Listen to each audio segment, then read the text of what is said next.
know, when I was younger, I was on Blue Peter. No word of a lie. Got my Blue Peter badge and everything. It's those memories when you're young that you really take with you. I was um, I was 22 at the time. What they'd done was they'd done this competition, right? You know, they do these competitions. They get people to write in, what do you imagine the perfect animal would look like? Then kids would draw in or come into the studio and show their drawings and all that. So I joined in with one of those. The competition was designing the house of the future. Write into us, the house of the future. What do you imagine it will be? We'll pick the best ones, and whoever has one of the top 3 best ones gets to come into the studio. So, I mean, I was unemployed at the time, so I was at home watching Blue Peter, pissed out of my head. And then at the pub that night, you know, talking to the mates, I was like, there's this competition, right? Designing the house of the future. I said, I could fucking do that. I've got a mind. I've got a mind. And they said, oh, so you'd actually be on live TV if you get this. And I was like, yeah. Top 3 choices gets to be on live national television. They were like, oh, that's incredible. And they're like, what's the programme? I said, Blue Peter. They pissed themselves laughing. They were like, Blue Peter, Jesus Christ, Barry. You're going to go on there wearing a nappy as well? I was like, what do you mean? They said Blue Peter's a kids programme, you twat. If you do a drawing and like a little description of this house, they're going to laugh their fucking heads off and tell you to fuck right off. I do remember on the walk home, I was like, hang about it. If they don't know how old I am, when I send this drawing in, then I could get invited in, still end up on the show.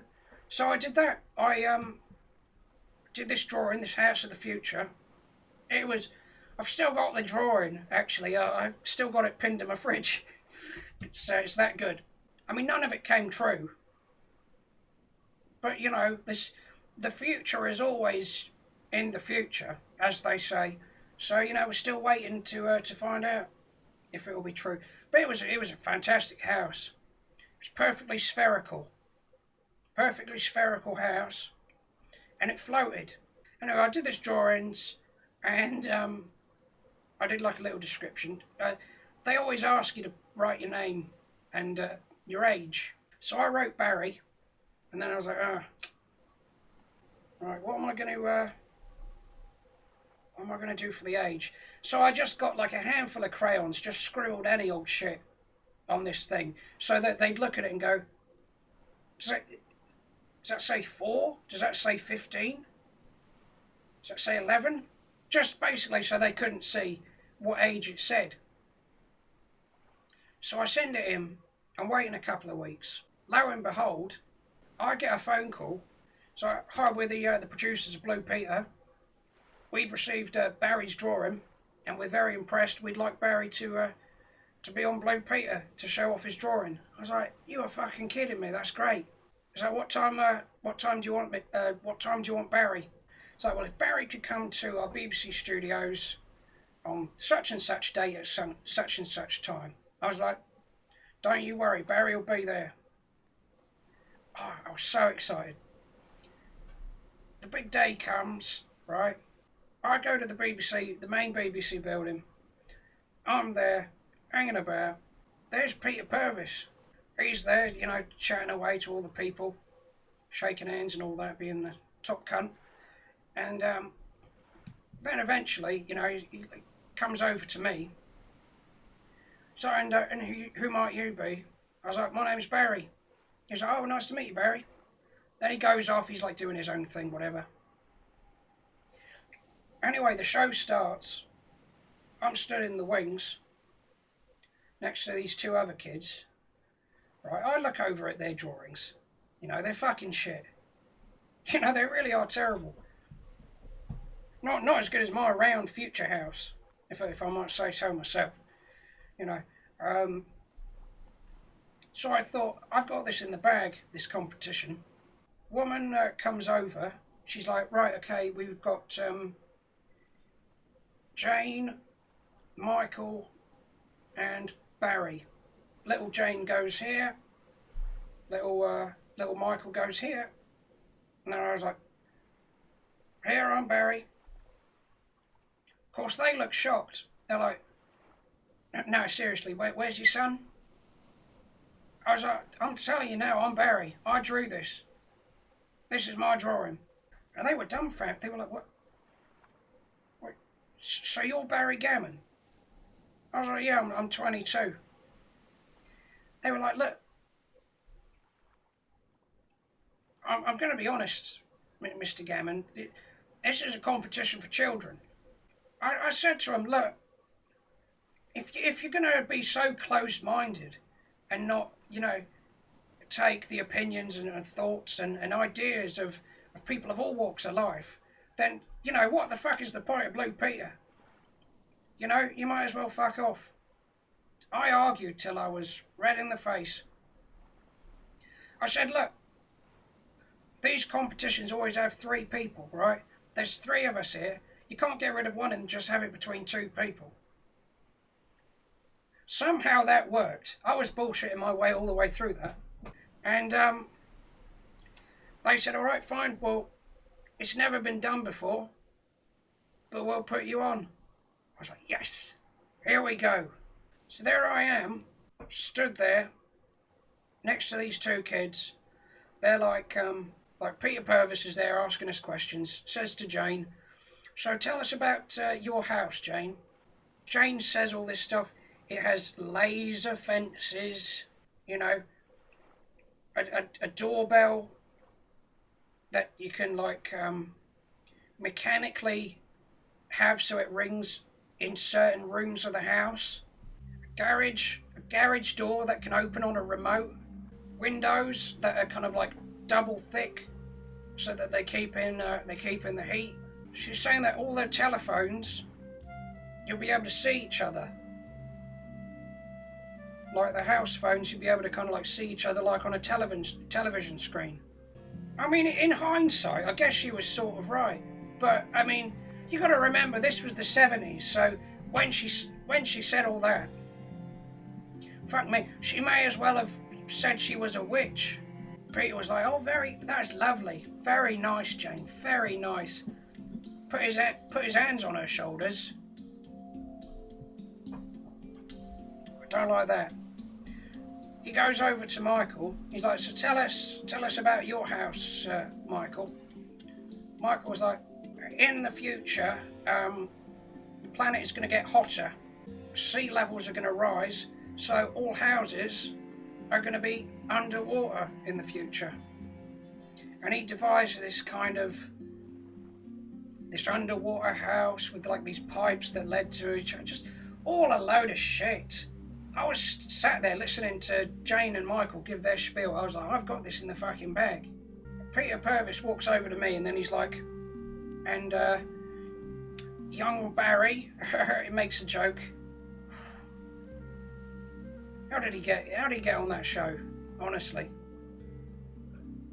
And he was like, so young Barry, tell us about your idea.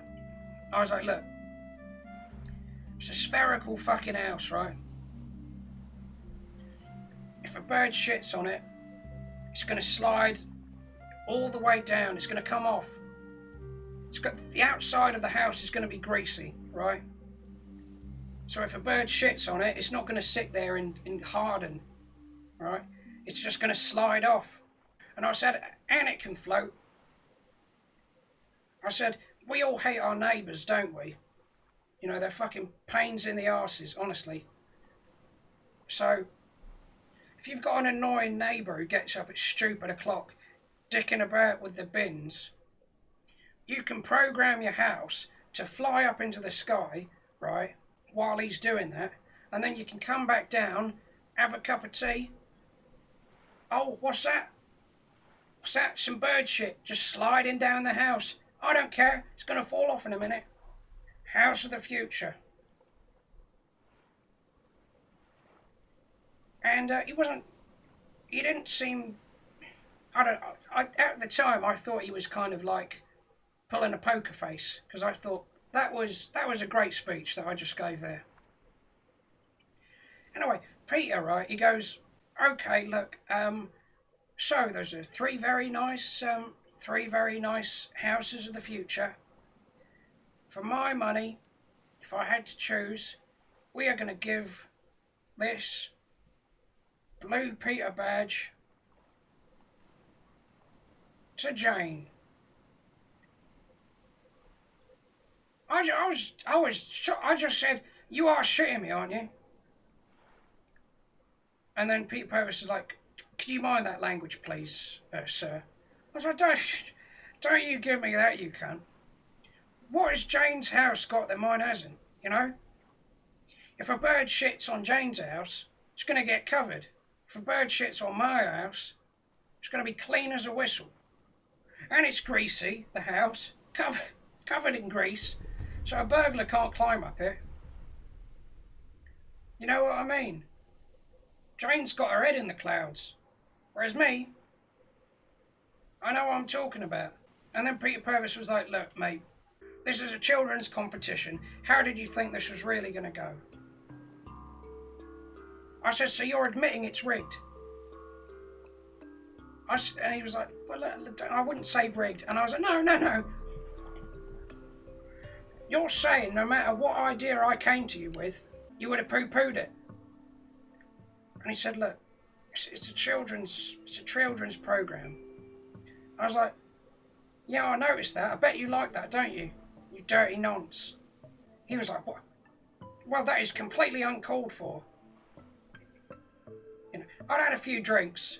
You know, I was a bit nervous about being on TV, so you know, I'd had a couple of cans before I'd gone on. So I was just saying, you know, loose tongue and all that. I was just saying to him, I watched Blue Peter, right? I've seen the way you looked at these kids, right? Peter Purvis, Peter Pervert, that's what they should call you, dirty great nonce. He says, right, get this idiot out of here. Right, before I knew it, I had my hands round fucking Peter Purvis's neck. I was throttling him till he went red, then blue, then purple. Yeah, he went blue in the face, right? And I said, hey, I could see why they call it Blue Peter, eh? Hey, could see why they fucking call it Blue Peter, you cunt. Security guard grabs my back. I'm fighting everyone, kicking them out of the way. I lunge over to Jane, right? Rip the badge out of her hand. Grab my drawing and I fuck off. And I fucked right off. You know, they never aired the programme. But, you know, like I say, Blue Peter, when you're young, being on that show, it's a memory that you treasure. Memory that you'll treasure and cherish for the rest of your life.